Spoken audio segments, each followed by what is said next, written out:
C'est un film Disney dont son adaptation en live action vient de sortir au cinéma. Il parle d'une sirène qui veut avoir des jambes. Je veux bien entendu parler de La Petite Sirène, The Little Mermaid en anglais. On commence sans plus tarder par l'image. Elle est globalement assez mitigée en fait, puisqu'il y a des plans qui sont sympas, qui sont plutôt bien éclairés, et d'autres plans où c'est un petit peu trop plat. Voilà, on sent qu'il y a les éclairages beaucoup trop de face par rapport à la caméra. Il y a beaucoup moins de contraste sur les visages. Le visage paraît très plat.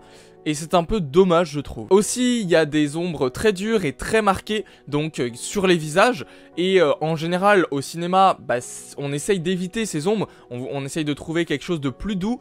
Et alors que là, voilà, il y a des ombres, notamment les ombres du cou. On sent du coup un petit peu le projecteur derrière, et c'est un petit peu dommage. Et puis je trouve que même esthétiquement, c'est pas super beau quoi. Il y a quand même pas mal de plans réussis, hein. Par exemple des plans où ils ont éclairé en contre, et là ça marchait bien. Et un plan également qui m'a marqué, à un moment, Ariel et le prince Eric vont dans le lagon sur une petite barque et font une petite balade. Cette barque avance, et puis passe à un moment sous un saule pleureur. Donc ils se retrouvent un petit peu enfermés sous ce saule pleureur. Et donc c'est là où le plan dont je parle se passe, un plan sur Ariel. Et au niveau de l'éclairage, donc il y a sur le visage d'Ariel, il y a les ombres des feuilles du saule pleureur, donc qui sont sur le visage d'Ariel. Et j'ai trouvé ça plutôt intelligent, plutôt esthétiquement assez joli. Ensuite, bon, vite fait au niveau des VFX, j'ai trouvé qu'ils n'étaient pas non plus exceptionnels, hein. Y a certains VFX qui marchent, mais les cheveux sous l'eau, c'est compliqué, hein. On n'y croit pas vraiment. À chaque fois, j'étais omnubilé par leurs cheveux. Je me disais, il y a un problème avec leurs cheveux. Alors, je saurais pas trop dire d'où ça peut venir, mais on sent qu'il y a un problème avec leurs cheveux. Ça fait pas vraiment naturel. Ils se baladent un peu dans tous les sens. Je sais pas, ça fait pas vraiment naturel quoi. Après, je les blâme pas, je suis sûr que c'est super compliqué de rendre des cheveux sous l'eau et tout comme ça. Donc je pense que ça doit être assez complexe. Et puis même, en fait c'est la plupart du temps, c'est ces cheveux qui font qu'on croit vraiment qu'ils sont sous l'eau. Parce que sinon, on peut pas trop savoir qu'ils sont sous l'eau.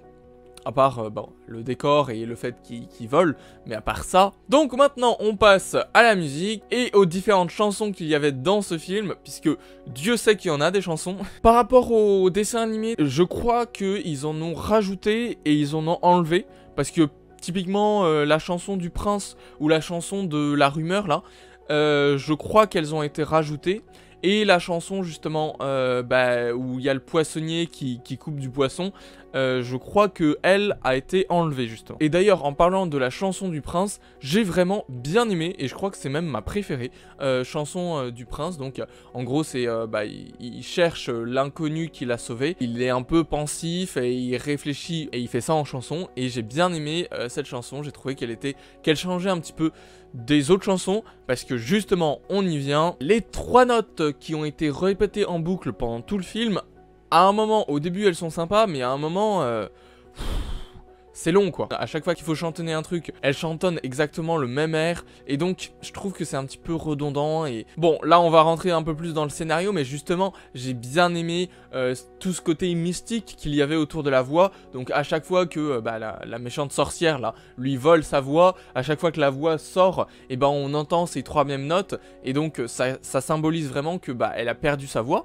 Et au début par contre, j'avais pas du tout compris qu'elle avait perdu sa voix et qu'elle pouvait pas parler. Je pensais qu'elle était juste choquée et qu'elle parlait pas, mais en fait petit à petit tu te rends compte, non en fait elle n'a plus le droit de parler, parce que la sorcière lui a volé sa voix. Et ça veut dire pas juste son chant, mais vraiment carrément sa voix quoi. Et justement ce côté mystique, je ne suis pas sûr qu'il y ait ça, en tout cas je m'en rappelle pas dans le dessin animé. Je t'interromps juste 2 petites secondes pour te demander de t'abonner si ce n'est pas déjà fait, puisque c'est le plus grand soutien que tu peux faire à cette chaîne. Donc merci beaucoup à tous ceux qui le feront, vous êtes les meilleurs. Donc après, le scénario, globalement, j'ai bien aimé. Après, le début, franchement, il est long, hein. Il est très très long. Jusqu'à ce que, en gros, elle se transforme en humaine. Avant ça, ça t'établit plein de choses et tout, voilà. On a des plans sur la sorcière qui commence à établir son plan diabolique, on a des plans sur Ariel qui est en conflit avec son père, qui veut découvrir le monde des humains, qui veut machin, qui veut truc. Ok, mais c'est beaucoup trop long, hein. La plupart des scènes, je pense qu'ils auraient pu raccourcir beaucoup de scènes, parce que là, franchement... bon bah voilà, faut surveiller Ariel. Oh, Ariel, elle va s'aventurer très loin pour aller trouver des vestiges humains. Bon, ok, super, on a compris qu'elle était passionnée par les humains.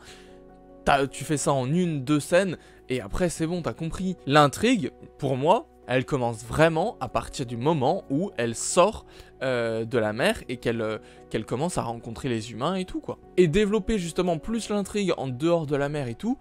je trouve que ça aurait été plus intéressant. Après, par contre, la fin et comment ça se dénoue, cette histoire, j'ai trouvé plutôt intéressant. Et puis à la fin, on voit bien cette relation père-fille qui est encore plus forte. Elle est bien mise à l'écran, j'ai trouvé. Et puis comme sous-entendu que voilà, il faut laisser partir son enfant, que c'est compliqué de laisser partir son enfant, de lui laisser de la place et tout, une fois qu'il est assez grand. Voilà, donc... globalement, c'est toutes ces questions-là qui sont présentes à la fin et que j'ai bien aimé, même si ça aurait pu être un petit peu plus développé et peut-être mis un peu plus dans l'intrigue principale, parce que là, c'est vraiment en conclusion, donc c'est peut-être un petit peu dommage que ce soit relégué en conclusion, parce que c'est des questions intéressantes qui nous touchent tous. Mais bon, sinon, globalement, La Petite Sirène, c'est un bon film, hein, je l'ai bien aimé. J'y ai passé quand même un bon moment, sauf le début où c'était un petit peu long, mais à part ça, franchement, c'était assez sympa. Je vous conseille quand même d'aller le regarder, ne serait-ce que pour vous faire votre propre avis, et puis nous, on se retrouve la semaine prochaine pour une nouvelle critique. Allez, salut!